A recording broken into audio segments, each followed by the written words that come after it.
All right, so the Oklahoma Sooners, man, God, they lose to Kansas State. And first of all, congratulations to Adrian Martinez, baby. My God, Adrian Martinez was looking like Lamar Jackson. Boy, oh boy, on that 3rd and 16, took that thing off, man, and he was just, man, looking like the damn Flash. Boy, no, but seriously, Deuce Vaughn and that Kansas State rushing attack was incredible. Adrian Martinez was spot on. Receivers came out and showed and played. The play calling, the designs were there. The defense played their ass off tonight. Again, I understand, like, if you look at the yards, Oklahoma almost had over 600 yards. Still, I thought that Kansas State, that defense held on, right? It held on. It made plays when it needed to be made, and Kansas State was able to get a win. And it's something about Kansas State, whether if it's the Bill Snyder days, whatever it is, it's something about them that gives that just Oklahoma, when they play against Kansas State, it is just, they can't do it. If they lose to if they beat Kansas State, they're winning by a touchdown. If they lose to Kansas State, it's incredible, man. It's incredible whether if it's at home or on the road. But no, man, Adrian Martinez had the game of his life, and the funny part is that they lost to Tulane, who Oklahoma did beat. They lost to Tulane, and Tulane, think about this, guys. Tulane was able to figure out how to contain Adrian Martinez and this Kansas State ground attack, and Kansas State had well over 200 yards rushing against this Oklahoma defense, who I gave a lot of credit to. I mean, this Oklahoma defense looked incredible the first 3 weeks of the season. They were stepping up. They were playing faster. It was a lot more physicality, a lot more intensity. This looked like a potential top defensive unit under Brent Venables and, Todd Roof and those guys.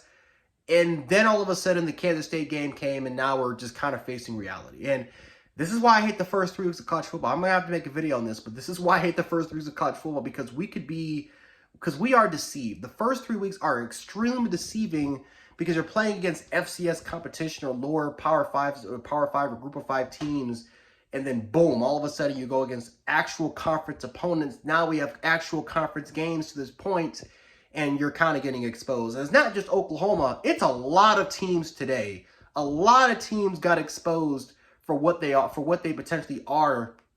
Like, a lot of people can now see what it is. So the first 3 weeks are deceiving, man, but now we kind of finally figure out the truth, and now we can understand the weaknesses that Oklahoma has, right? A lot of that depth that Oklahoma had last year, which are now off to the pros, kind of showed itself today at all levels, whether it was in the secondary, the linebacking unit, the defensive line unit. You kind of saw that Oklahoma was just extremely sloppy. They didn't play assignment sound football. The tackling was god-awful in this game.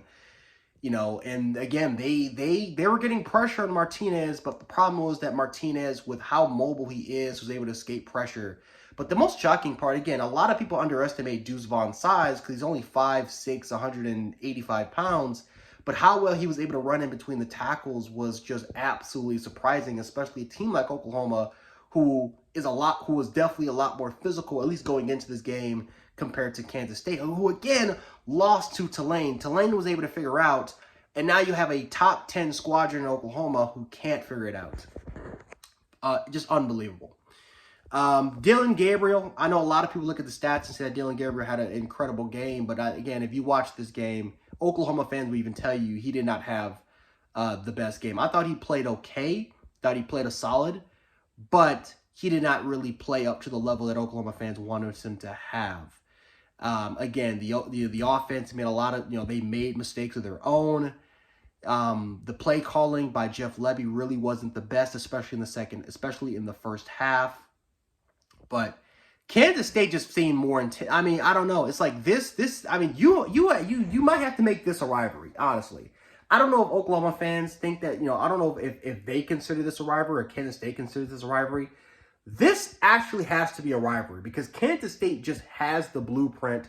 No matter what coach it is, they just have the blueprint of beating Oklahoma. Whether if it's the Bob Stoop era, whether if it's the Lincoln Riley era, or whether if it's now the Brent Venables era, this team just seems to have it against Oklahoma. You might have to we might have to rename this into an actual rivalry, but it's funny because I'm talking to Oklahoma people and Texas people, and both fan bases said, we got to get out the Big 12 and get it to the SEC because Big 12 competition is rough. It is extremely rough. And I have to agree. I mean, it is very, very rough. But congratulations to Kansas State. Adrian Martinez had a hell of a game. Deuce Vaughn, a lot of those guys. Incredible job by then. Oklahoma, a lot of work to do. They got to go right back to the drawing board. They have to figure out what can they do to improve their team because, you know, again, Kansas is 4-0, guys. They're 4-0, and they actually have a really good quarterback. Baylor seems to kind of step up a little bit. Like now we're getting into Big 12 competition, and we all know Big 12 competition, it is a different ball game there. So Oklahoma, Texas, a lot of these schools really got to step up their ball game because otherwise it could be a very, very long season.